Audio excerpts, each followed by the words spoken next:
ACL अगर एक पैर का टूट जाए तो दूसरे पैर का एसीएल टूटने के चांसेस बहुत हाई हो जाते हैं। उसका रीज़न ये है कि जब हमारा एसीएल टूटता है एक पर्टिकुलर पैर का तो उसकी मसल्स पतली पड़ जाती है। अब आपका कॉलेज टाइम से एसीएल टूटा हुआ था, सो इस पैर की लेफ़्ट का हमारी मसल्स पतली पड़ गई टूटने की वजह से। हमें फ़र्क ज़्यादा इसलिए नहीं पड़ा क्योंकि एसीएल टूटा था और बाकी चीज़ें अच्छी थी, कार्टिलेज अच्छा था, मेनिस्कस अच्छा था, मसल्स ठीक ठाक थी, तो चलने फिरने में कोई दिक्कत आ नहीं रही थी। किस चीज़ में प्रॉब्लम आ रही थी कि हम कुछ हाई एंड एक्टिविटीज़ नहीं कर पाए थे, रनिंग जंपिंग, उस पैर से थोड़ी डिफ़िकल्टी होती थी, थोड़ा डर लग। रनिंग तो फिर भी कर लेते हैं, बट जब ट्विस्टिंग मूवमेंट हो उसमें ना हल्की डिफ़िकल्टी होती है कि पाँव भागेगा, है ना।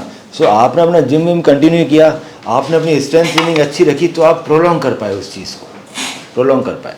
पर कहीं ना कहीं कुछ तो मस्कुलर डेफिसिट था because of the ACL tear.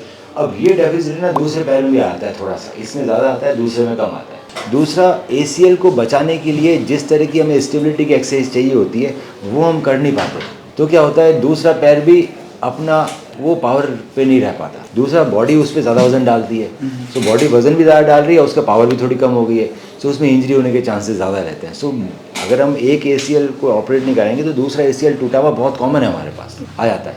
अब आपके दोनों टूट गए, अब वन बाय वन ठीक करना पड़ेगा। अभी भी अगर इसको ठीक नहीं करेंगे तो नी डीजनरेशन हो जाएगा। क्यों? घुटना हिल रहा है तो मेनिस्कस खराब होगा, कार्टिलेज खराब होगा। सो अगर मैं देखूं कि एसीएल को नया बनाना है, सो आर्थ्रोस्कोपिक बनता है दूरबीन से। अब नया बनाने के लिए हम कई तरह के टेंडन यूज़ कर सकते हैं, हैमस्ट्रिंग कर सकते हैं, पेरोनेस लॉन्गस पैर में से निकाल सकते हैं, या क्वाड्रिसेप्स निकाल सकते हैं, पटेला निकाल सकते हैं। दूसरा, क्वाड्रिसेप्स जब एसीएल बनाते हैं तो दूरबीन से बन जाता है, पटेल टेंडन को ओपन करना पड़ता है। सो ज़्यादातर जितने भी इंटरनेशनल प्लेयर्स हैं, एथलीट्स हैं, उन्होंने पटेला से ही करा रखा है। हैमस्ट्रिंग तो पहले भी नहीं कराते थे।